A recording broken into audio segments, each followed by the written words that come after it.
Okay, we are on. Hey, Star Fam, how are you? So, I'm here to do the part one of the December Sidereal report. Um, we have the full moon on December 4th, which is my birthday. It's going to be in Taurus, full moon in Taurus, which means that the sun is going to be right on the cusp between Scorpio and the Fucus, heading in there to the galactic center. So, let's see here.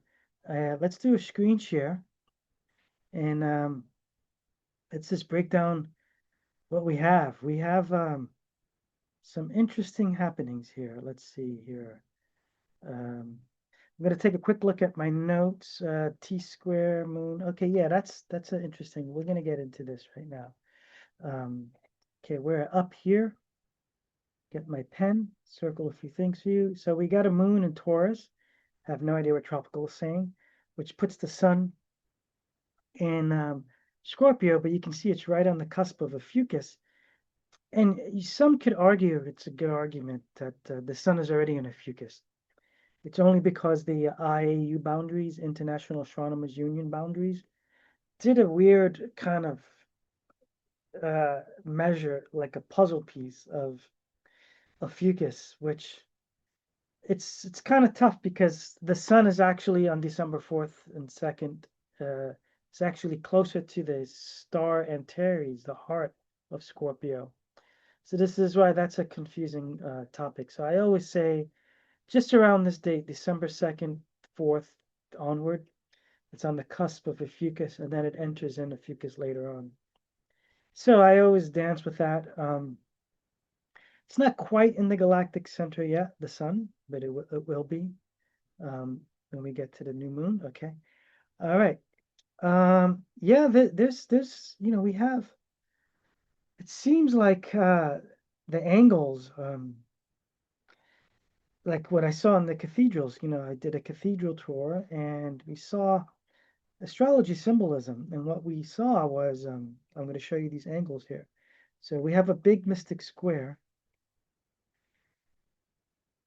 and it comes down here, and it comes down here, and it comes down here. Oh, I put it into the sun. Yeah, it comes down there. Okay.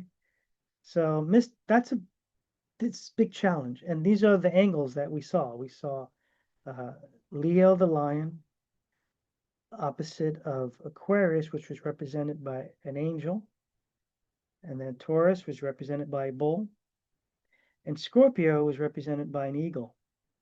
And you actually see this in a lot of cathedral artwork, and that's the angle. So the angles, opportunities for growth, which is another word for saying hard lessons. So just so we just know that's what we're looking at. We're looking at opportunity for growth. So we'll break it down little by little and see if we can get some clarity out of here. We can see we have, yes, Scorpio Sun, Scorpio Fucus Sun. That's always going to be intense energies and transmutation energies. Yeah, so that's fine. Taurus Moon, yeah, that's a little bit of a soft energy, so it's a counterbalance. It's the balance of the intense sun, but it reflects the sun. Remember, full moon reflects sun, so want to pay attention to that. So yeah, you're looking for comfort and stability, but and values, but you you want to acknowledge the intense journey because you're dealing with nodes, square in the nodes, North Node Aquarius, the path to be on a higher level of enlightenment, and that this new world, this Uranus kind of energy, because Uranus is the ruler of Aquarius. And then what's cool is that Uranus is actually conjunct ALC, that star, that's Alcyone of the Pleiades. So Uranus is in the Pleiades.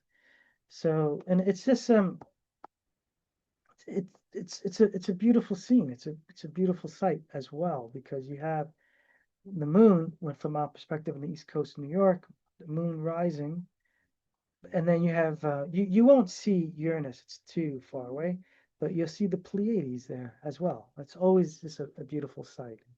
So you got that going on, the Aquarian energy, and then the Leo energy, which is the heart, the path of the heart, and coming from the heart, and I'm curious to see what this mystic square is going to represent, because this is a mystic square is mastery. You know, the square is a square on one side. You look at it another way, it becomes a diamond. So that's something you want to just kind of keep an eye on. I think it's going to represent a little bit of a, you know, I think it's the journey, the struggle of transforming during these times.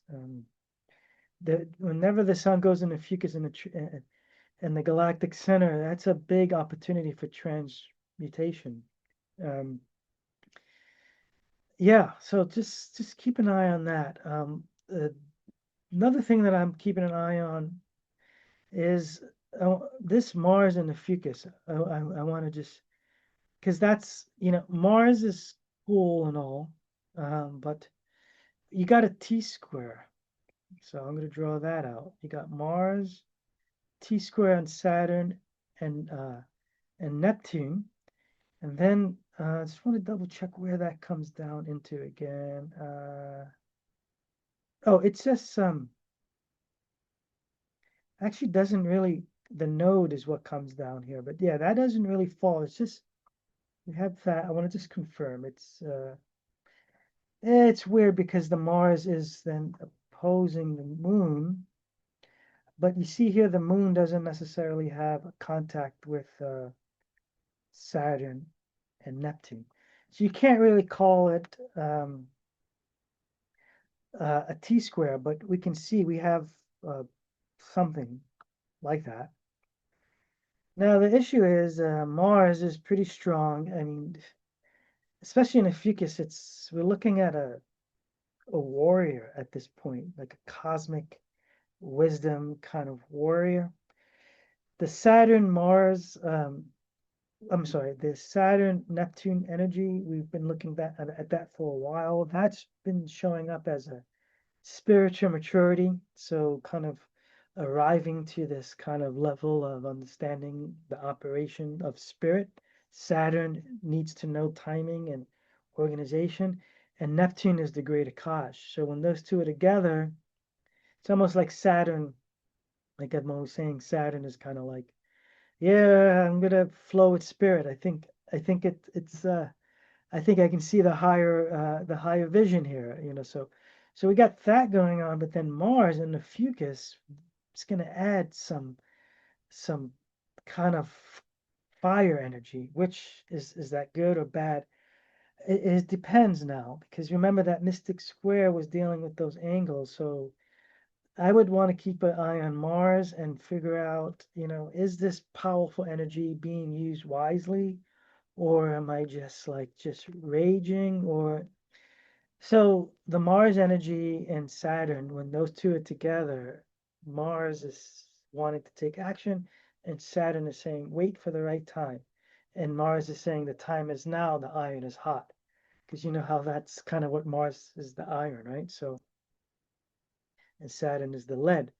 Um, it's just something to keep an eye out for. Just figure out what you're doing with that fire you have, because it could be a good thing as long as you're not breaking things up. Let's look at my notes, because I did a lot of notes. Mystic square. Oh, okay. I'm interested in this here. I was looking at this T square with uh, there's so much going on. I think this was it here. That, that, and that. So we're dealing with Lilith, the suppressed feminine voice, and that's been coming up for a lot with people, finally being able to speak up. Now, Mercury came out of Gatorade, so no more electrolytes. You're not seeing, now you get your electrolytes. So there's hydration. But Mercury in Libra is looking for expressing the voice or the logic of balance, cosmic order, things in order.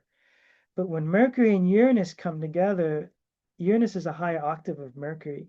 So what that usually represents is a form of communication through a modern type of technology. So it could be anything from, you know, lightning fast messages are coming across instead of waiting for the energy to build or whatever.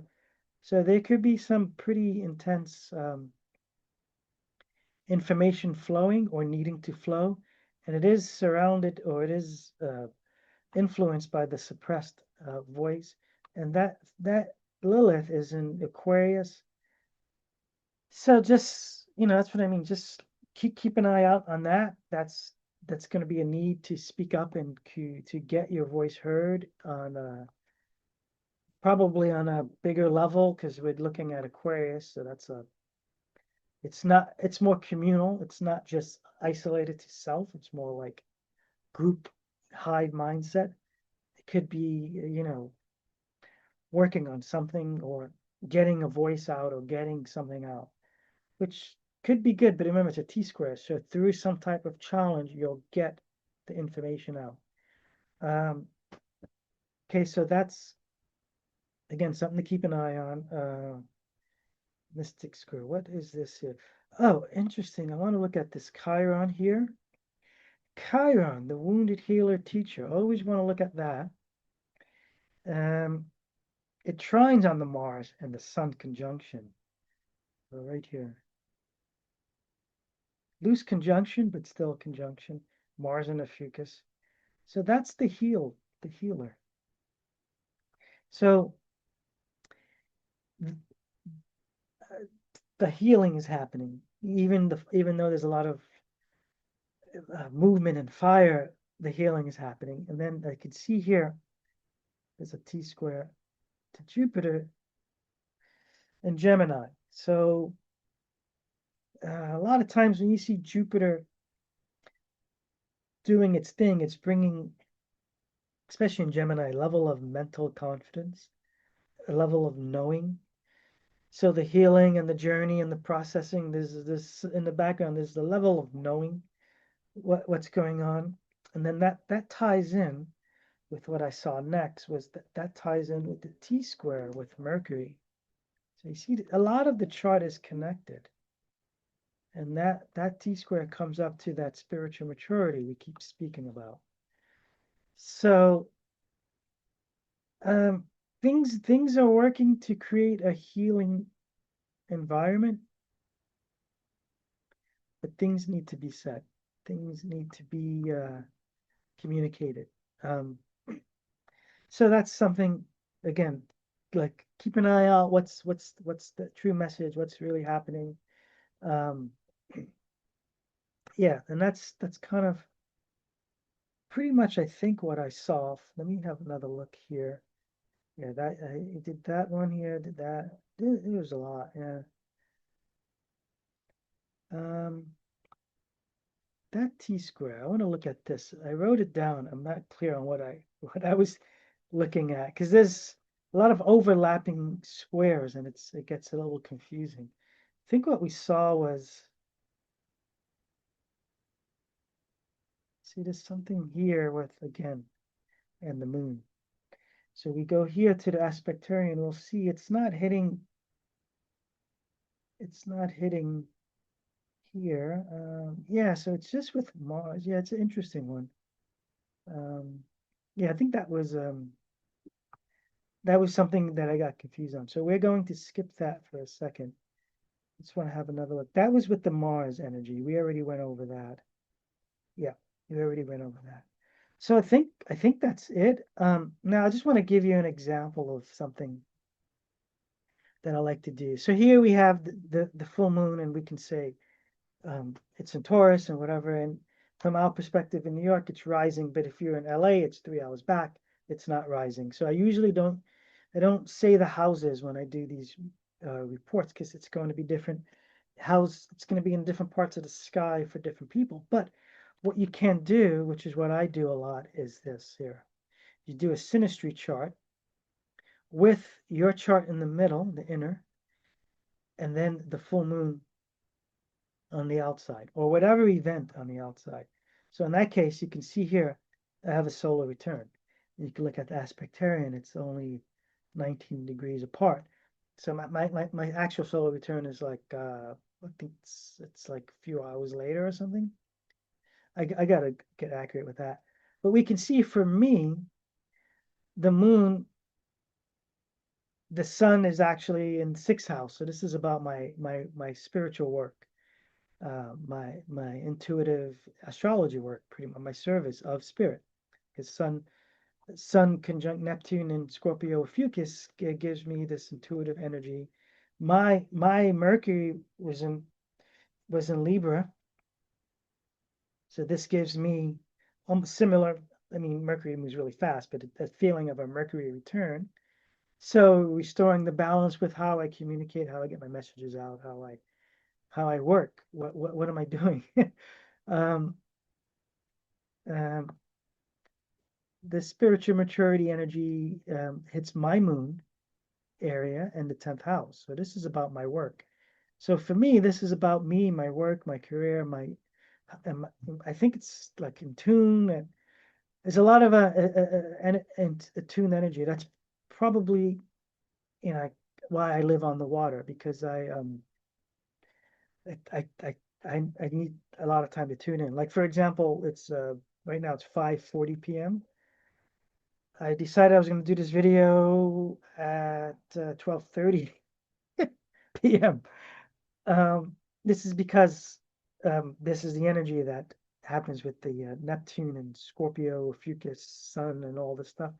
Is that you really I'm tuning into the ethers, and it just all has to feel ready to flow, and it just hasn't felt ready to flow since. So I've been, you know, quite a few hours just. um, if I had a real job doing this, I'd probably get fired. I'd be like, wait a second, you spent half the day getting organized to do one, like, whatever, 20-minute video. It's like, yeah, because I'm tuning in. I'm tuning into the ethers, and I want to deliver the message that's supposed to come through. And so for me, it looks like this full moon is bringing that up even deeper. So for me, it's one thing. For someone else, it could be total other thing, because that moon's hitting me in my 12th house. This is the house of spirit. It's the Neptune house. It's the Neptune um, Pisces house, which is right here, and my 10th. So yeah, career. And then I mean, so it's amazing, and it's almost like how I was born. Like our ascendants are matching, based on where the full moon is. Um, okay, so that's that. What we will do is take a look just at some trends. I want to see what's cooking up between now and the and the full moon and the new moon. You can see it's kind of I just did a quick scan earlier. I can see it's kind of quiet, and then right about where the full moon is on the fourth, you got a lot of aspects firing off. Boom, boom, boom, boom, boom, boom. So that um, means a lot of activity. Right now, right now we're not in a whole lot, and I just want to do a quick scan and just see what I'm looking at here. Well, I mean, this is good here. This Jupiter trine Saturn, we're in it till the fifth. Um, that Jupiter, I believe, was in Gemini, so that's good. We want to hang out with that. That's about that to me seems like successful or achievement. I think it's like good mindset, actually. It's just good mindset energy, clarity mindset energy with the level of, again, spiritual maturity. So hang out with that through the full moon. Uranus sextile Neptune all the way through. That's a long one. That's a good energy. So that is a spiritual uplifting, a spiritual awakening. So that's kind of looks like the theme of the entire month, a spiritual revelation possibly. So that's cool. So hang out with that energy. That's the long haul. All these other ones are little spurts. Little spurts are cool. They're like little waves, but you want to know the long game. This is the long game. So you want to stick with that long game and ride these little waves to kind of check out the horizon. Neptune, Pluto, I mean that's I mean I'm sorry, Venus, Pluto, that's using strong um, feminine energies. That okay, that Venus is in Scorpio, ruled by Pluto, hitting Pluto. I think Pluto is in Capricorn. So again, another it's a sextile, so that's good. But it is Shakti energy. It's the feminine alchemy. So that's brewing up right before the full moon, and that will be that's a good opportunity to access your feminine power, your shaman feminista power. But it could be for men as well. You know, the whole reception, the receiving energies. Sun square, South Node.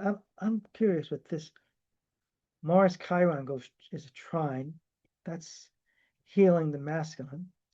That Mars is in a fucus, like what we saw on the fourth, and that was that trine we were looking at. So that's it's a great opportunities to. I think it's going to be a big revelation and healing process. This is that square with Mars and Saturn that goes exact on the the eighth. Definitely keep an eye on this energy around the 7th through the 10th. It goes exact on the 8th. So focus on that. That was that Jupiter square Chiron. These are all just little bumps. We won't go nuts on the bumps. I just wanted to figure out what the deeper long haul energy was of the month, and this is what it is. Uranus, Neptune. Uranus is with the Pleiades, conjunct the Pleiades, and on the night of the full moon, it's going to be with close to the moon. It's a good visual, good energy. Then the Neptune is conjunct Saturn, and it's having this spiritual maturity energy. Um, and and Saturn represents structure. So possibly a revelation to a new structure that's more aligned to being spiritually mature. So going through all these other bumps over here, but that's the true long haul. So all right, so I think that's that for now.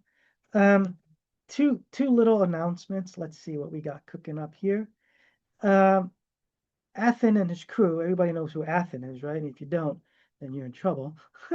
So Athen and his crew, they're putting together the second annual True Sidereal Summit, and I'm on there. Here I am.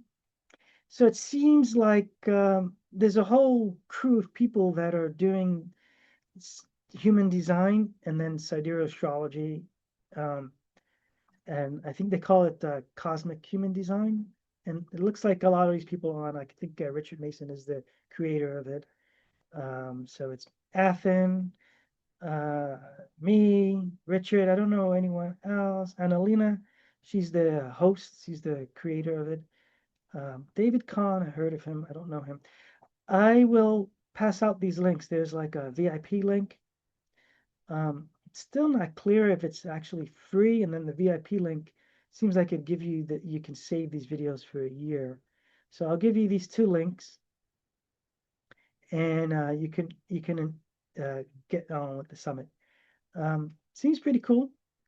These are all pre-recorded videos, so I recorded a video all about a fucus and my work and research with the fucus, many years of that stuff. So I dropped a lot of cool knowledge for you guys. That's going to be a great part.